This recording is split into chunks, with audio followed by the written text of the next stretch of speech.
Bonjour et bienvenue sur ma chaîne. Je voulais vous parler aujourd'hui de destin et surtout de voyance.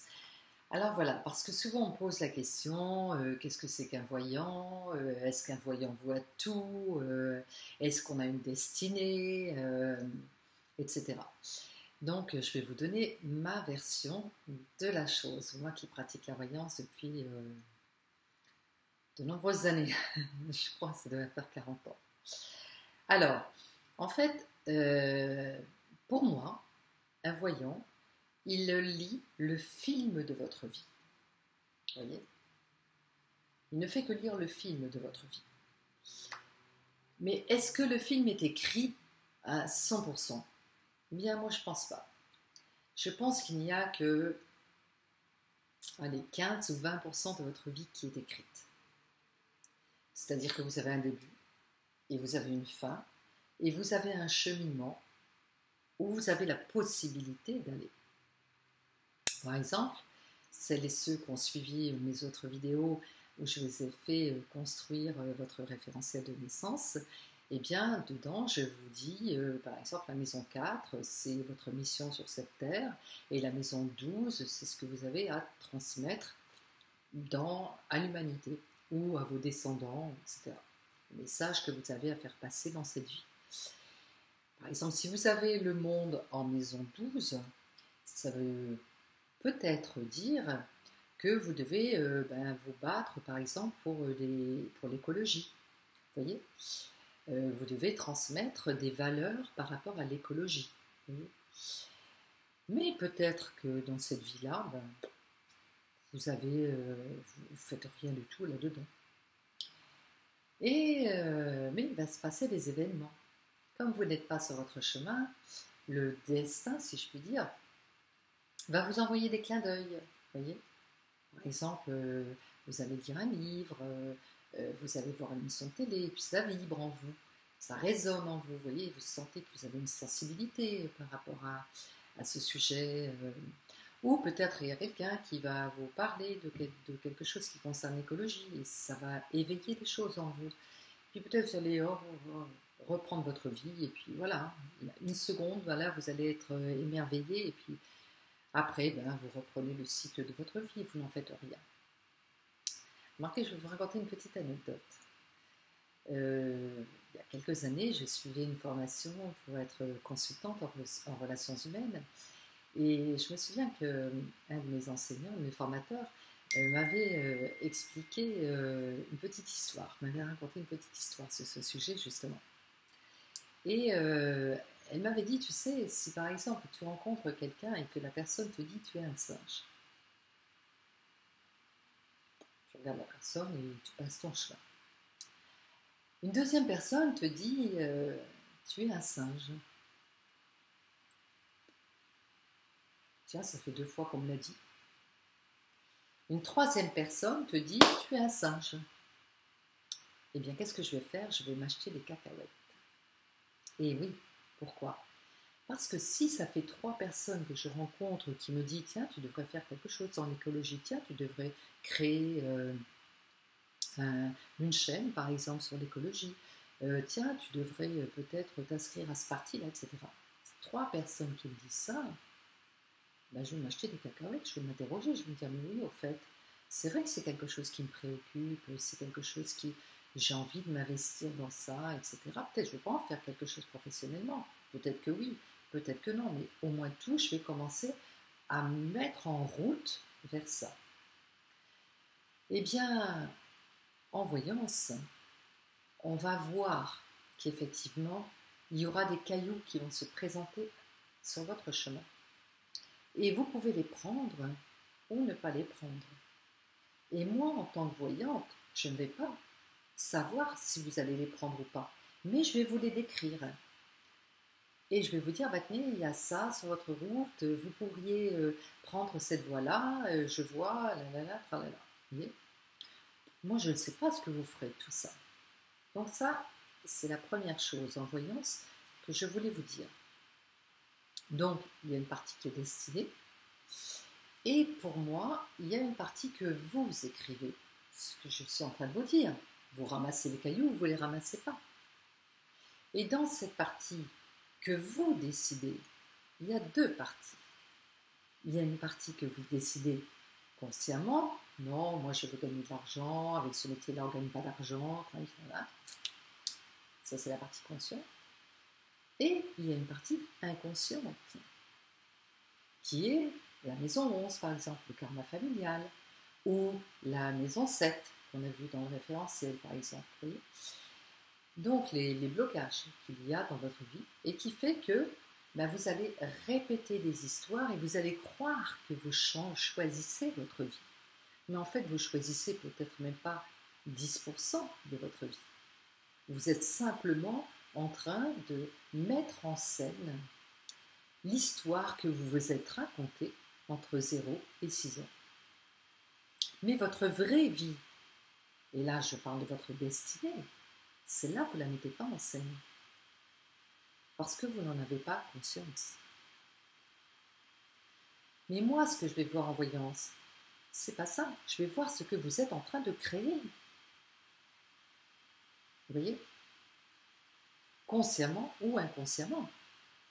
Avec des petits cailloux qui vont être sur votre chemin. Et si le film ne vous plaît pas, qu'à cela ne tienne, changez-le. Puisque je vous ai dit, pour moi, le destin n'est pas créé. C'est vous qui le créez. Voyez ? Donc, si ce que le voyant vous décrit ne vous convient pas, eh bien, changez le film. Oui, téléchargez un autre film. Ok ? Donc ça, c'est la première chose que je voulais vous dire. La deuxième chose que je voulais vous dire par rapport à des questions qui me reviennent souvent dans mes consultations, c'est oui, mais alors en voyance, je trouve que le temps n'est pas précis et quand il est précis, il est souvent faux.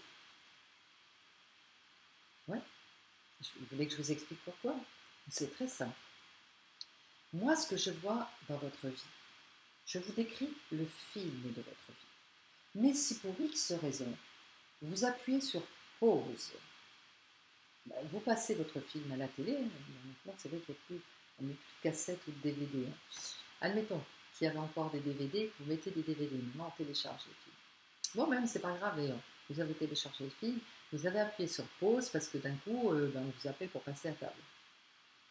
Ou, il y a un événement imprévu, bref. Et vous reprenez le film 4 ans plus tard. Eh bien, l'événement que je vous dirai qui va se passer dans 3 mois, eh bien, ça sera 4 ans plus 3 mois. Vous voyez? Alors, qu'est-ce que c'est que ces pauses que vous allez faire? Moi, je vais vous expliquer. C'est par exemple, il s'est passé un truc que vous n'avez pas voulu, par exemple un licenciement ou une rupture, un événement que vous n'avez pas choisi et que vous avez du mal à digérer. Eh bien, vous allez appuyer sur pause pour digérer l'événement et reprendre le cours de votre vie.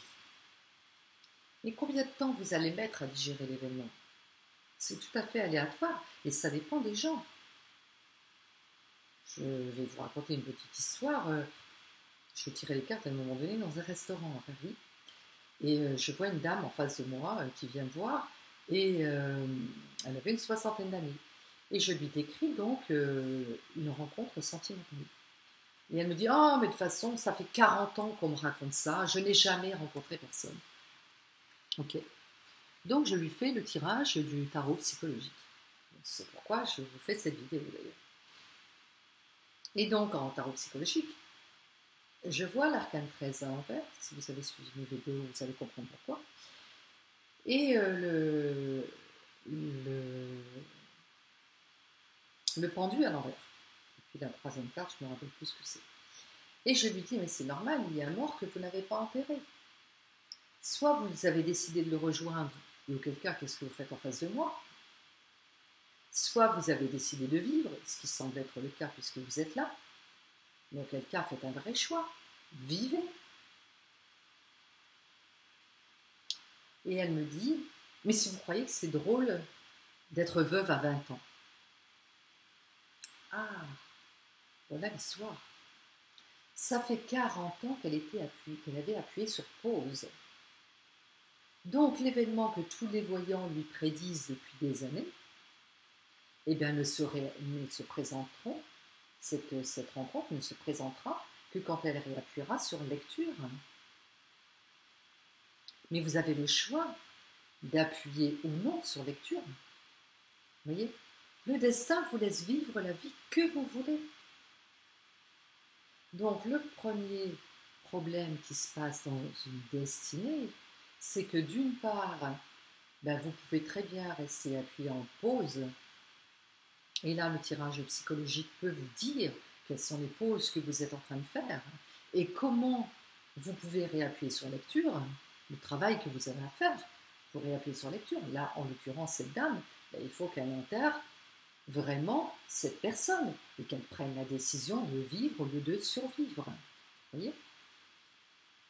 Le deuxième problème qui se passe, c'est que, je vous ai dit qu'il y a une partie que vous créez, que vous choisissez plus ou moins consciemment, mais que ça ne représente pas plus de 10 ou 15 ou 20% à mon avis de votre vie. Et il y a des parties que vous réécrivez. C'est la partie de l'histoire que vous vous êtes inventé entre 0 et 6 ans en observant la vie de vos parents ou des gens qui étaient autour de vous.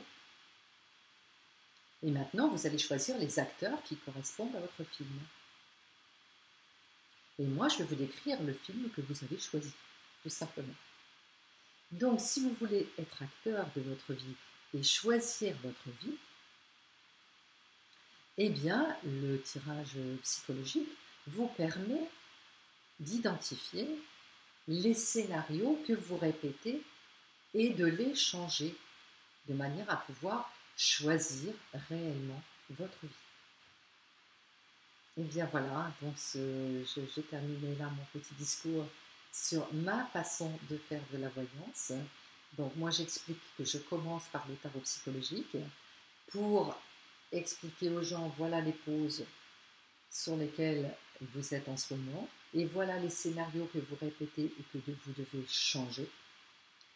Et après, je vais vous décrire la voyance, ce que le destin met sur votre chemin et qu'est-ce que vous pouvez faire, quel sera le résultat de ces choix que vous allez faire. En sachant que vous pouvez utiliser après la voyance aussi différemment, qui me semble pertinent, moi que j'utilise parfois quand les consultants me demandent.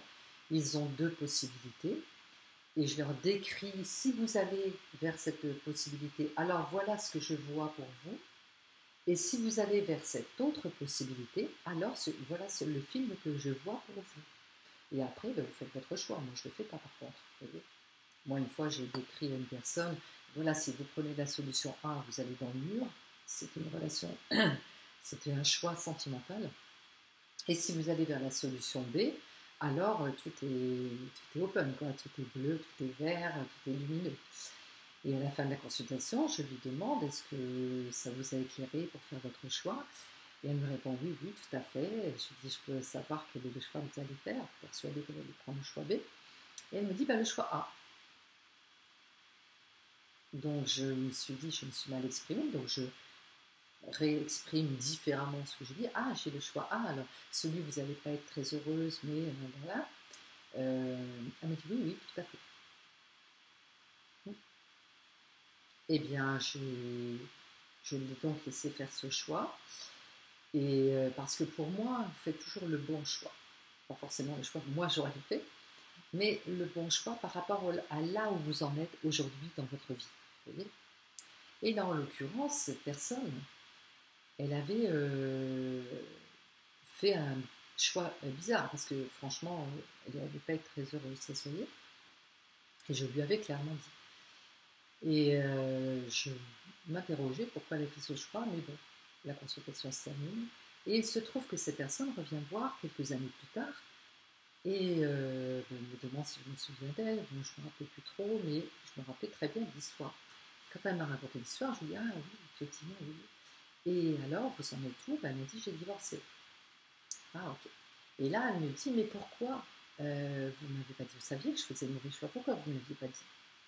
Non, je pense que vous avez fait le bon choix, mais j'avoue que je ne sais pas pourquoi. Et là, elle m'a raconté un détail que je ne savais pas, c'est que la personne était kabyle. Et les Kabyles se marient entre Kabyles. Donc ça, bon, c'est un truc que je ne savais pas. Et la personne, le choix A, ben, c'était un Kabyle, et l'autre, c'était un Européen. En fait, je ne sais plus s'il avait une religion ou pas, peu importe, mais il n'était pas Kabyle. Et donc, je lui avais dit, ben, le choix A, vous n'allez pas être très heureuse, mais il va beaucoup plaire à votre famille. Mais pour moi, c'est pas très important. Oui, qui plaise à ma famille, moi, en soi, je m'en fous. Et la solution 2, je lui dis, ah, vous allez être très heureuse. Ah, par contre, il y aura un petit problème avec votre famille. Bon, pour moi, c'était un problème mineur. Vous voyez, mais ça lui avait permis de faire le choix. Et pour elle, ce qui était le plus important pour elle, à l'époque où je l'ai vue, ben, c'était de rester en bon terme avec sa famille. Et donc, ben, évidemment, que par rapport à ce que j'ai dit, ça a éclairé son choix. Hein. C'était le choix A qu'il fallait faire. Et elle me dit, mais pourquoi vous ne me l'avez pas dit? Ben, parce que si je lui avais dit, vous n'allez pas être heureuse, vous vous êtes trompée, faites ce choix-là, d'abord, elle m'en aurait voulu d'être fâchée avec sa famille, déjà. Elle aurait rejeté la faute sur moi, et non pas sur elle, qui aurait fait ce choix.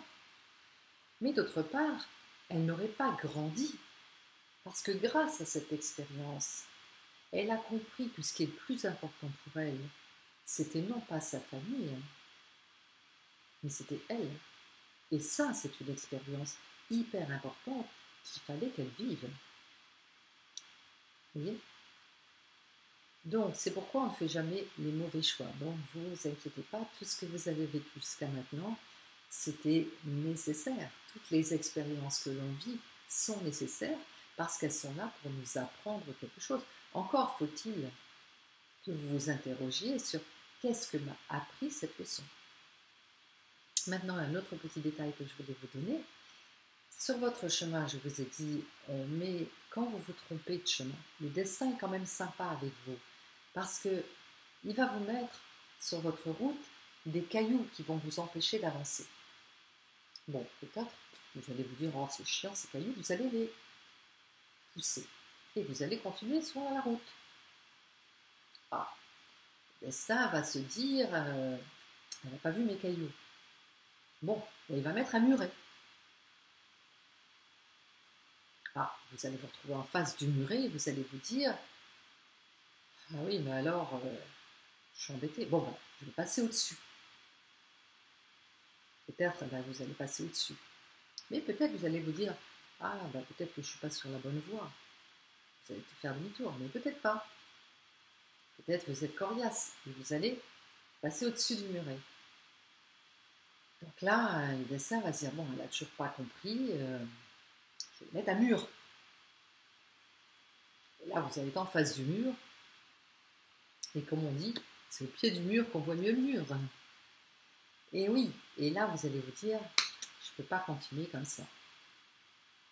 Et vous allez commencer à vous poser des questions. Eh bien, ça y est, vous êtes en train de prendre votre destin en main. Parce que votre âme connaît votre destin. Et quand vous n'êtes pas sur sa route, elle n'est pas contente. Et donc, elle se manifeste à travers des petites choses comme ça qui se passent dans votre vie. Des obstacles, vous voyez? Des obstacles qui se répètent et qui sont de plus en plus lourds, vous voyez? Jusqu'à un moment donné où vous allez dire stop. Et là, c'est vous êtes devant le mur.